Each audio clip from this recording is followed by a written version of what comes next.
Hi, this is Karen Ryan with Long and Foster in Reston. And I'm Maria White, owner of Enough with the Stuff in Reston. So I'm really excited to have Maria here today. You know, a lot of times, I'm sure you know this, Maria, we get people who are clients and they've been in their home for 30 years, or they're transitioning to another community, or they're also maybe moving out of state and they have all their children's things, or just family things have accumulated and they don't know what to do. So I know that's where you come in. How do you approach your clients with that? Well, actually, the first thing we need to do when you know you have a really big task ahead of you with the downsizing process is that you have to have the right frame of mind. The mindset, I think, is really key, because if you really understand why you're downsizing and moving, or where you're moving to, if you have a goal for why you're going through all of this, because it's a lot of work. You need to have a reason why you're doing all this and going to this much trouble. That helps you go through all of this stuff and making those tough decisions. A lot of times people will hit a wall with the many hundreds of decisions they have to make about their things, and then they just want to stop because they're overwhelmed.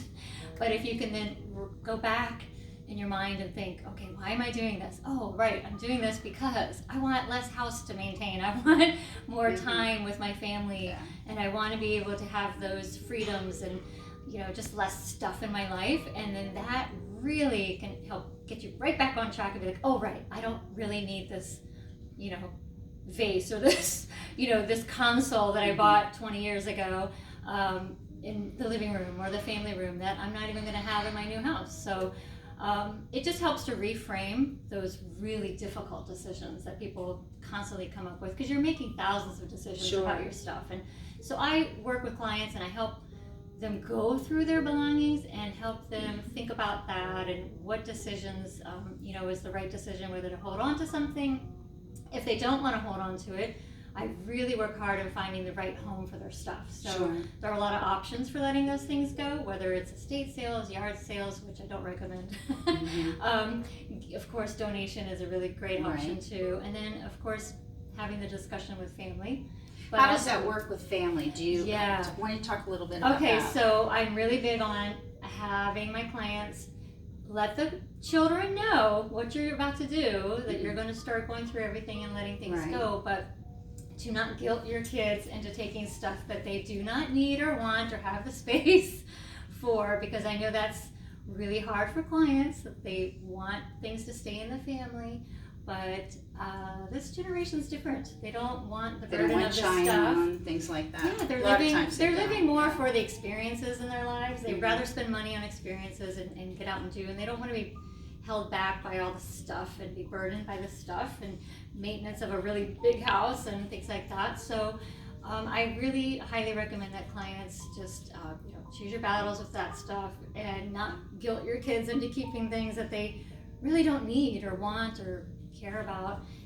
And if you have a lot of things from a particular family member or yourself that I would say get it all together and find one special piece that you might say, okay, this is the one thing I would love for somebody in the family to keep.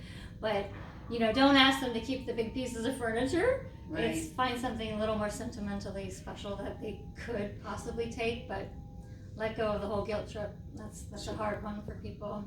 Do you think one of the harder issues for sometimes when people who are, as we say, downsizing or rightsizing, is like and I know I've seen this with the clients, is they have a dining room table that seats 12 people or 8 people, and then they have the big china cabinet. How do you approach that with people? Yeah, so and a big part of not wanting to let it go is because they spent so much money 30, 40 years ago on that set and they loved it, and I try to reframe about, well, you've had 40 good years with it and you've had a lot of wonderful memories and experiences around it. It has served its purpose for your family, and now it's time to pass it on to somebody else who could continue to use it and re-love it. And that doesn't usually mean selling, because it's very hard to sell big pieces of dining room furniture, believe it or not. But just knowing that it's going to somebody who's going to appreciate it and really, really love it, because they were given to it from a charity, or purchased it, inexpensively from a charity. And that's the beauty. That I don't throw things away. I don't push that on people to have a junk hauler come in and clear the house out. Right. Which is what a lot of people wind up doing at the very end because they're so confused and they have all these things there. Breaks my heart. It breaks my heart because most people have very functional items in their home that can be repurposed and reused by somebody else. And so I'm really a big advocate of finding the right home for their clients' items, and I help them, with a lot of various options, whether it's estate sales or donation or whatever the need is, even if it's like going on a marketplace and giving things away on behalf of my clients. Sure. Well, Maria, thanks for taking the time today. Both our contact informations will be at the bottom of this video.